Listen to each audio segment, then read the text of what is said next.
Hey guys, it's collab question and answer week, so basically all of the guys asked a question and now all of us get to answer them.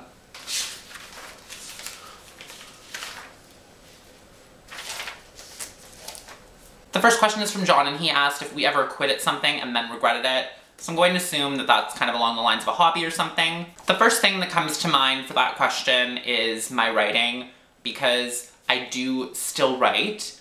But there have been a bunch of projects over the years that I've kind of pushed off to the side to pursue a more exciting project. Sometimes I kind of regret that when I do that, but I always try and incorporate some of the things that I really liked about that particular project into my new projects. So it's never really truly gone, but I do that a lot because sometimes you have a lot of projects on the go. Like right now I have 3 separate writing projects on the go, and sometimes it gets a little overwhelming and you have to say goodbye to some of the smaller ones. So there was definitely one project in particular a couple years ago that I kind of abandoned, and yes, it's sad to abandon a piece of writing, but I try and incorporate things that I really like into my new writing. The next question is from Miles, and he basically just asked us to talk about our pet peeve. One thing that really frustrates me is when people complain about something constantly, and they like have the power to do something about it, but they don't, and they just complain for the sake of complaining, and they like play the victim and stuff. It's really annoying. I mean, I completely understand if you're going to complain about something that you don't really have any control over and just something that's really frustrating. I know that people need to vent, but if you're just gonna sit there complaining about something and never do anything about it when you really do have the power to, I don't even want to hear it. Like, it's just so annoying. I feel like I should probably give an example or something, so I'm going to. There's this one guy in my program that never comes to any of his classes, and he came to class one day and it was communications. We had an assignment due. And he did the assignment, but he obviously didn't read the instructions properly because we had to submit our actual assignment, but we just needed a particular cover page. And that's fine, like it's really simple. And he didn't have the title page. So when he came to class and saw that everyone else had a title page, he was like freaking out, and I heard him talking to this other student and he was like, that's like so dumb that we have to do a title page, like that is such a waste of paper, and when I was in high school I got yelled at all the time for doing title pages, so I don't think I should have to do one.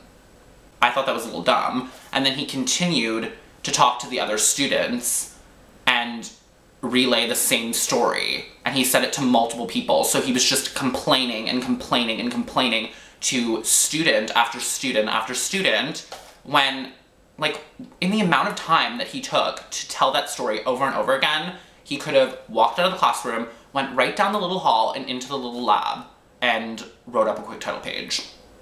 But no, I guess it's just easier to just complain. Maybe if you came to class a little more often, you'd actually know what you're supposed to be doing. The next question is from Dakota, and he asked what our guilty pleasure is. Well,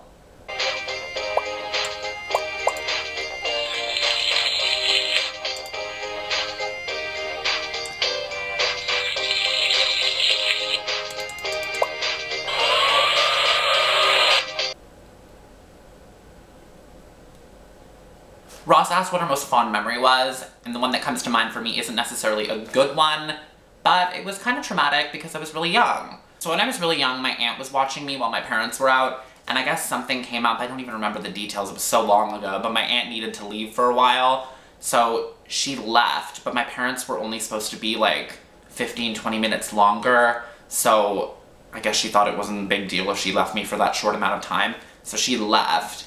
And I was home by myself, and I was really young, and I got scared so easily, and I heard like creaking upstairs and stuff, and I completely freaked, and I just like ran out of my house. I didn't even put on my shoes or anything, and I ran down the street and went to one of my neighbors. I stayed in my neighbor's house for a little while, and then my parents came home, and I heard my mom like yelling my name outside down the street or something.